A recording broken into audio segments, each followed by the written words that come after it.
بسم اللہ الرحمن الرحیم۔ تمام دیکھنے اور سننے والوں کو السلام علیکم۔ آپ دیکھ رہے ہیں اسلامی واقعات و تعلیمات چینل۔ پیارے ویورز، آج ہم آپ کے ساتھ حضرت محمد صلی اللہ علیہ وآلہ وسلم اور ام المؤمنین حضرت خدیجہ رضی اللہ تعالیٰ عنہ کے نکاح کا قصہ بیان کریں گے۔ تو آئیے شروع کرتے ہیں۔ جب آپ صلی اللہ علیہ وآلہ وسلم جوان ہوئے تو مکہ میں آپ صلی اللہ علیہ وآلہ وسلم کی امانت اور دیانت کی وجہ سے آپ صلی اللہ علیہ وآلہ وسلم کو امین کہہ کر پکارا جانے لگا تھا۔ آپ صلی اللہ علیہ وآلہ وسلم کا یہ لقب بہت مشہور ہو گیا تھا۔ لوگ آپ صلی اللہ علیہ وآلہ وسلم کو امین کے علاوہ اور کسی نام سے نہیں پکارتے تھے۔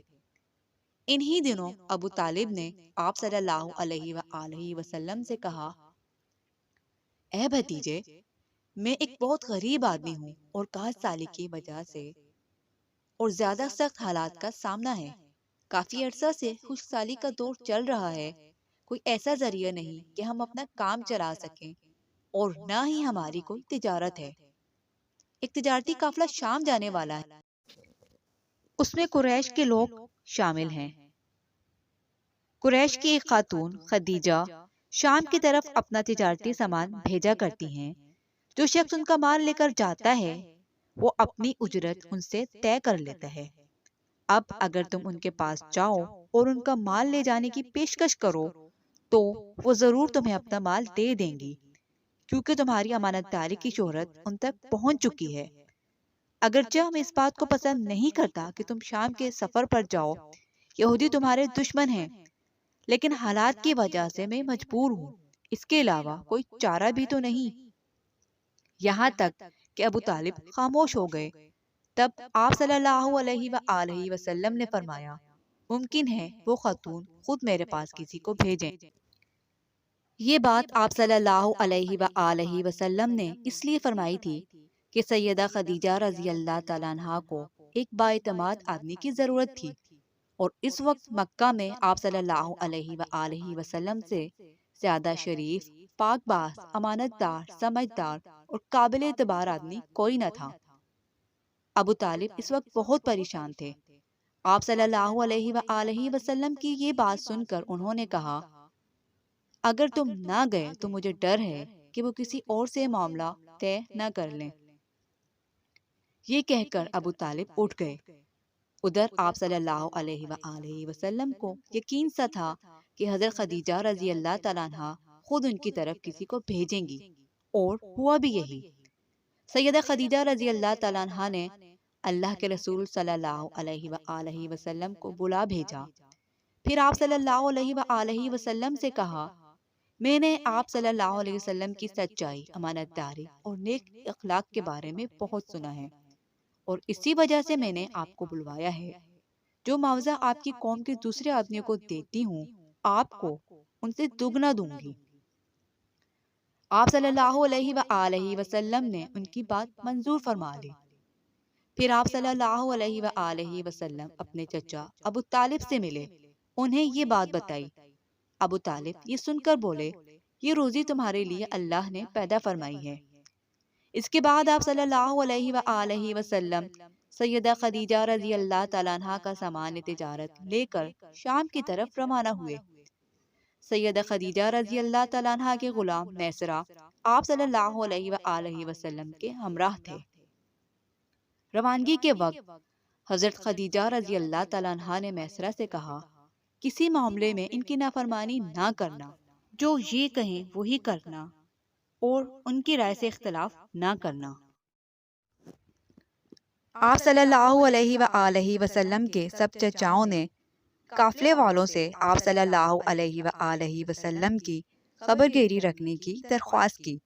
اس کی وجہ یہ تھی کہ یہ آپ صلی اللہ علیہ وآلہ وسلم کا پہلا تجارتی سفر تھا۔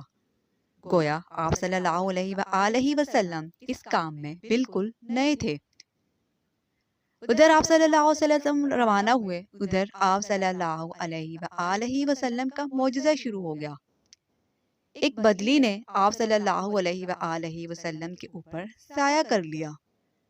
آپ صلی اللہ علیہ وآلہ وسلم کے ساتھ ساتھ چلنے لگی۔ جب آپ صلی اللہ علیہ وآلہ وسلم شام پہنچے تو بصرہ شہر کے بازار میں ایک درخت کے سائے میں اترے۔ درخت ایک عیسائی راہب نستورہ کی خانقاہ کے سامنے تھا۔ اس راہب نے میسرہ کو دیکھا تو خانقاہ سے باہر آیا۔ اس وقت اس نے آپ صلی اللہ علیہ وآلہ وسلم کو دیکھا۔ آپ صلی اللہ علیہ وآلہ وسلم درخت کے نیچے ٹھہرے ہوئے تھے۔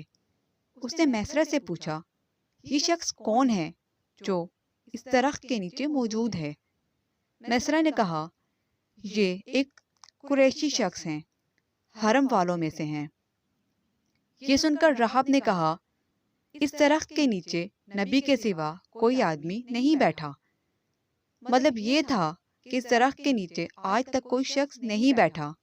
اللہ تعالیٰ نے اس درخت کو ہمیشہ اس سے بچایا کہ اس کے نیچے نبی کے سوا کوئی دوسرا شخص بیٹھے۔ اس کے بعد اسے میسرہ سے پوچھا، کیا ان کی آنکھوں میں سرخی ہے؟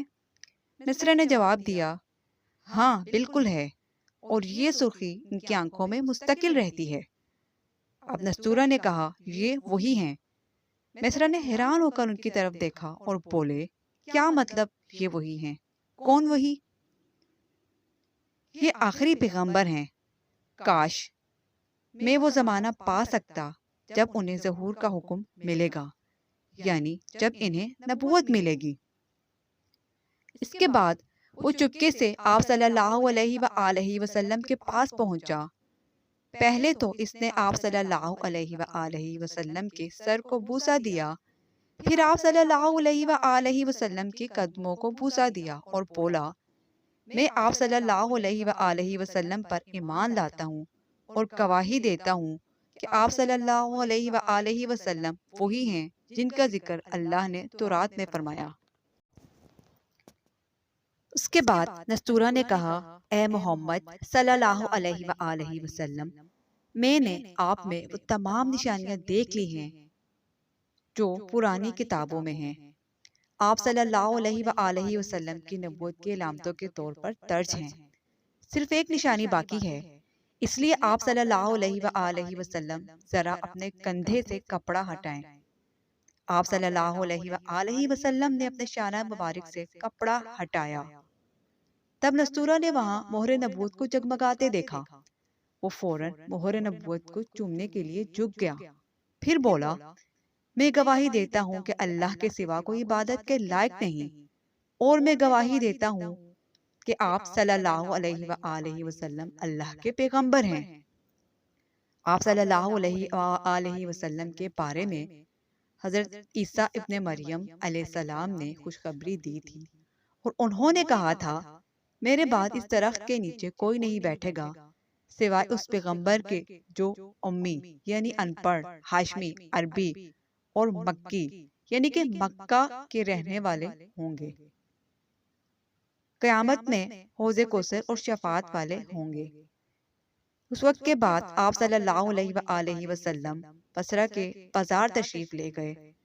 وہاں آپ صلی اللہ علیہ وآلہ وسلم نے مال فروخت کیا، جو چیزیں ساتھ لائے تھے، اور کچھ چیزیں خریدی۔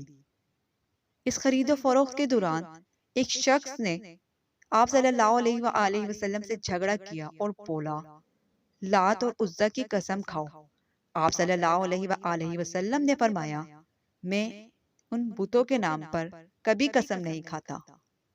آپ صلی اللہ علیہ وآلہ وسلم کا یہ جملہ سن کر وہ شخص چونک اٹھا۔ شاید وہ گزشتہ آسمانی کتاب کا کوئی عالم تھا، اور اس نے آپ صلی اللہ علیہ وآلہ وسلم کو پہچان لیا تھا، چنانچہ بولا، آپ ٹھیک کہتے ہیں۔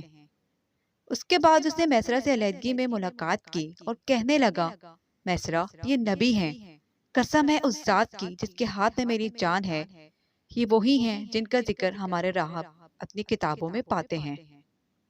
میسرہ نے اس بات کو ذہن نشین کر لیا۔ راستے میں ایک اور واقعہ پیش آیا۔ سیدہ خدیجہ رضی اللہ تعالیٰ عنہ کے 2 اونٹ بہت زیادہ تھک گئے اور چلنے کے قابل نہ رہے۔ ان کی وجہ سے میسرہ قافلے کے پیچھے رہ گئے۔ نبی کریم صلی اللہ علیہ وآلہ وسلم قافلے کے اگلے حصے میں تھے۔ میسرہ ان اونٹوں کی وجہ سے بہت پریشان ہوئے اور وہ دوڑتے ہوئے آپ صلی اللہ علیہ وآلہ وسلم کے پاس آئے اور اپنی پریشانی کے بارے میں بتایا۔ آپ صلی اللہ علیہ وآلہ وسلم میسرہ کے ساتھ ان اونٹوں کے پاس تشریف لے گئے اور ان کی کمر اور پچھلے حصے پر ہاتھ پھیرا، کچھ پڑھ کر دم کیا۔ آپ صلی اللہ علیہ وآلہ وسلم کا ایسا کرنا تھا کہ اونٹ اسی وقت ٹھیک ہو گئے اور اس قدر تیز چلے کہ قافلے کے اگلے حصے میں پہنچ گئے۔ اب وہ منہ سے آوازیں نکال رہے تھے اور چلنے میں جوش و خروش کا اظہار کر رہے تھے۔ پھر قافلے والوں نے اپنا سامان فروخت کیا۔ اس بار انہیں اتنا منافع ہوا کہ جتنا پہلے کبھی نہ ہوا تھا۔ چنانچہ میسرہ نے آپ صلی اللہ علیہ وآلہ وسلم سے کہا، اے محمد صلی اللہ علیہ وآلہ وسلم، ہم سال ہر سال سیدہ خدیجہ رضی اللہ تعالیٰ عنہ کا سامان فروخت کر رہے ہیں، مگر اتنا زبردست نفع ہمیں کبھی حاصل نہیں ہوا جتنا اس بار ہوا ہے۔ آخر قافلہ واپس مکہ کی طرف روانہ ہوا۔ میسرہ نے اس دوران صاف طور پر یہ بات دیکھی کہ جب گرمی کا وقت ہوتا تھا اور نبی کریم صلی اللہ علیہ وآلہ وسلم اپنے اونٹ پر ہوتے تھے تو دو فرشتے دھوپ سے بچانے کے لیے آپ صلی اللہ علیہ وآلہ وسلم پر سایہ کیے رہتے تھے۔ ان تمام باتوں کی وجہ سے میسرہ کے دل میں آپ صلی اللہ علیہ وآلہ وسلم کی محبت گھر کر گئی اور یوں لگنے لگا جیسے وہ آپ صلی اللہ علیہ وآلہ وسلم کا غلام ہو۔ آپ صلی اللہ علیہ وآلہ وسلم دوپہر کے وقت مکہ میں داخل ہوئے۔ اب باقی قافلے سے پہلے پہنچ چکے تھے۔ آپ صلی اللہ علیہ وآلہ وسلم سیدھے حضرت خدیجہ رضی اللہ تعالیٰ عنہ کے گھر پہنچے۔ وہ اس وقت چند عورتوں کے ساتھ بیٹھی ہوئی تھی۔ انہوں نے دور سے آپ صلی اللہ علیہ وآلہ وسلم کو دیکھ لیا تھا۔ آپ صلی اللہ علیہ وآلہ وسلم اونٹ پر سوار تھے اور دو فرشتے آپ صلی اللہ علیہ وآلہ وسلم پر سایہ کیے ہوئے تھے۔ حضرت خدیجہ رضی اللہ تعالیٰ عنہ نے یہ منظر دوسری عورتوں کو بھی دکھایا۔ وہ سب بہت حیران ہوئی۔ اب آپ صلی اللہ علیہ وآلہ وسلم نے حضرت خدیجہ رضی اللہ تعالیٰ عنہ کو تجارت کے حالات سنائے، منافع کے بارے میں بتایا۔ اس مرتبہ پہلے کی نسبت دگنا منافع ہوا تھا۔ حضرت خدیجہ رضی اللہ تعالیٰ عنہ بہت خوش ہوئی۔ انہوں نے پوچھا، میسرہ کہاں ہیں؟ آپ صلی اللہ علیہ وآلہ وسلم نے بتایا، وہ ابھی پیچھے ہے۔ یہ سن کر سیدہ نے کہا، آپ فوراً اس کے پاس جائیے اور اسے جلد میرے پاس لائیے۔ آپ صلی اللہ علیہ وآلہ وسلم روانہ ہوئے۔ حضرت خدیجہ رضی اللہ تعالیٰ عنہ نے دراصل آپ صلی اللہ علیہ وآلہ وسلم کو اس لیے بھیجا تھا کہ وہ پھر سے وہی منظر دیکھنا چاہتی تھی، جاننا چاہتی تھی کہ اب بھی فرشتے ان پر سایہ کرتے ہیں یا نہیں۔ جو ہی آپ صلی اللہ علیہ وآلہ وسلم روانہ ہوئے، یہ اپنے مکان کی چھت کے اوپر چڑھ گئی اور وہاں آپ صلی اللہ علیہ وآلہ وسلم کو دیکھنے لگی۔ آپ صلی اللہ علیہ وآلہ وسلم کی شان اب بھی وہی نظر آئی۔ اب انہیں یقین ہو گیا کہ ان کی آنکھوں نے دھوکہ نہیں کھایا۔ کچھ دیر بعد آپ صلی اللہ علیہ وآلہ وسلم میسرہ کے ساتھ ان کے پاس پہنچ گئے۔ حضرت خدیجہ رضی اللہ تعالیٰ عنہ نے میسرہ سے کہا، میں نے ان پر دو فرشتوں کو سایہ کرتے دیکھا ہے، کیا تم نے بھی کوئی ایسا منظر دیکھا ہے؟ جواب میں میسرہ نے کہا، میں تو یہ منظر اس وقت سے دیکھ رہا ہوں جب قافلہ یہاں سے شام جانے کے لیے روانہ ہوا تھا۔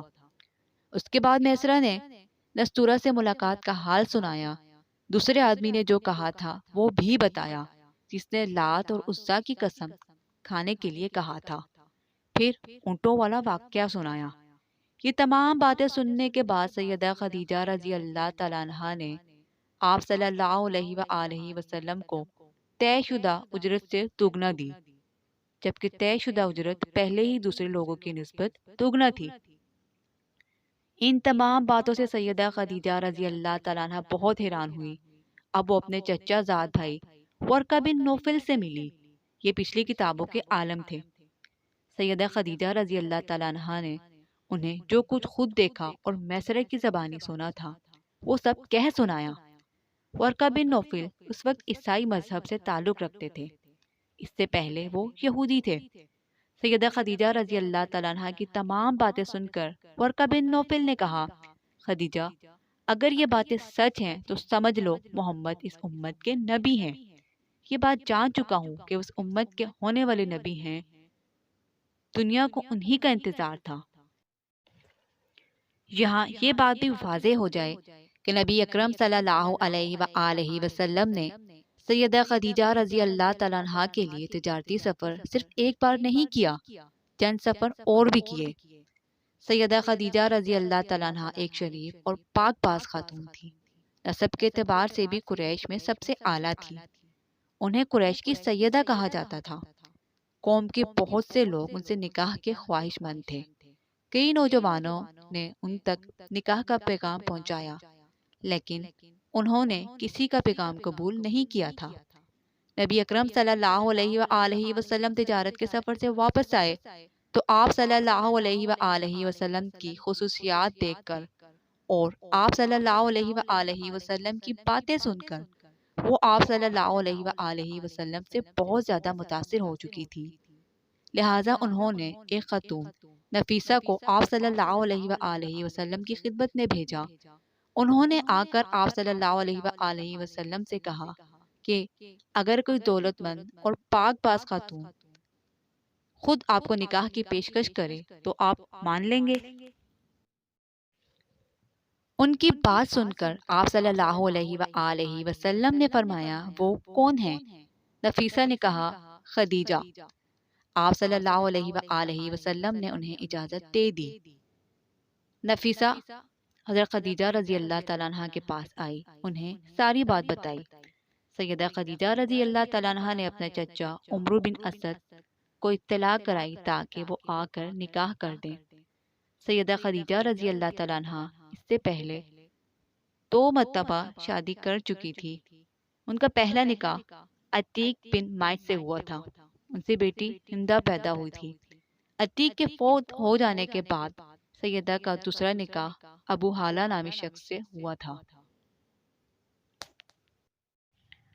ابو حالہ کی فوتگی کے بعد حضرت خدیجہ رضی اللہ تعالیٰ عنہ تنہا زندگی گزار رہی تھی کہ انہوں نے آپ صلی اللہ علیہ وآلہ وسلم سے نکاح کا ارادہ کر لیا۔ اس وقت سیدہ خدیجہ رضی اللہ تعالیٰ عنہ کی عمر لگ بھگ 40 سال تھی۔ سیدہ خدیجہ رضی اللہ تعالیٰ عنہ کے چچا عمرو بن اسد وہاں پہنچ گئے۔ ادھر نبی کریم صلی اللہ علیہ وآلہ وسلم بھی اپنے چچاؤں کو لے کر پہنچ گئے۔ نکاح کس نے پڑھایا، اس بارے میں روایات مختلف ہیں۔ ایک روایت یہ ہے کہ یہ نکاح چچا ابو طالب نے پڑھایا تھا۔ مہر کی رقم کے بارے میں بھی روایات مختلف ہیں۔ ایک روایت یہ ہے کہ مہر کی رقم 12 اوقیہ کے قریب تھی۔ دوسری روایت یہ ہے کہ آپ صلی اللہ علیہ وآلہ وسلم نے مہر میں 20 جوان اونٹنیاں دی۔ نکاح کے بعد نبی کریم صلی اللہ علیہ وآلہ وسلم نے ولیمے کی دعوت کھلائی۔ اس دعوت میں آپ صلی اللہ علیہ وآلہ وسلم نے 1 یا 2 اونٹ ذبح کیے۔